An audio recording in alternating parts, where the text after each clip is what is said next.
Friends, இன்னைக்கு நம்ம என்ன செய்ய போறோம்னா சின்ன வெங்காயம் வச்சு பச்சை வெங்காயம் சட்னி தான் செய்ய போறோம். இது வந்து ஒரு கையளவுக்கு உங்களுக்கு தேவையான அளவுக்கு சின்ன வெங்காயம் எடுத்து அதை தோல் உரிச்சு எடுத்துக்கலாம். அதுல வந்து ஒரு வரமிளகாய் போட்டுக்கோங்க, கொஞ்சம் புளி போட்டுக்கிறேன். இந்த சட்னிக்கு தேவையான அளவுக்கு உப்பு ஆட் பண்ணிடலாம். இது எல்லாத்தையுமே மிக்சியில போட்டு அரைக்க வேண்டியதுதான். மிளகா வந்து நான் 2 புட்டு போட்டேன். லைட்டா தண்ணி ஆட் பண்ணி ரொம்ப ஆட் பண்ணுவேன், லைட்டா ஆட் பண்ணிட்டு அரைச்சி எடுத்துக்கலாம். இப்போ வந்து அந்த மிக்சர் வந்து அரைச்சாச்சு, வெங்காயம் எல்லாம் சேர்த்து அரைச்சாச்சு.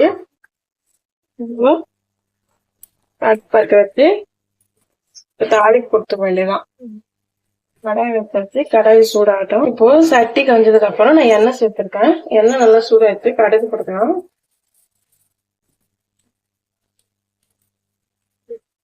கடுகு நல்லா பொரிஞ்சது.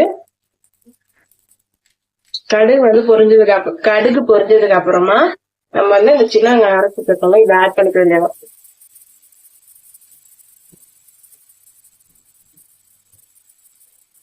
இந்த சின்ன வெங்காயம் ஆட் பண்ணிட்டு அந்த மிக்சில வந்து நான் வந்து தண்ணி ஆட் பண்ணி அதையும் நான் வந்து உள்ள ஆட் பண்ணிட்டேன். வந்து நல்லா கொதிக்குது. நல்லா கொதிச்சதுக்கு அப்புறம் இதை ஆஃப் பண்ணிக்க வேண்டியதான். ஒரு 2 மினிட்ஸ் வச்சிங்கன்னா நல்லா கொதிச்சு வந்துடும் ஃபுல்லாவே. கொதி வரும்போது நல்லா கலர் இருக்கு, கொஞ்சம் நல்லா விட்டுருக்காங்க. ஏன்னா பச்சை வெங்காயம் ஸ்மெல் சிலருக்கு வந்து செட் ஆகாது, அதுக்காக இந்த ஸ்டெப். இல்லைன்னா அதெல்லாம் தாளிப்பு மட்டும் கொடுத்துக்காங்க. இந்த கொதிச்சுச்சாலும் பார்க்கலாம்.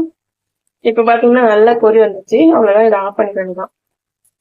சுவையான சின்ன வெங்காய சட்னி ரெடி. இந்த வீடியோ பிடிச்சிருந்தா லைக் பண்ணுங்க, ஷேர் பண்ணுங்க, கமெண்ட் பண்ணுங்க. மறக்காம என்னோட சேனலை சப்ஸ்கிரைப் பண்ணிக்கோங்க. தேங்க்யூ.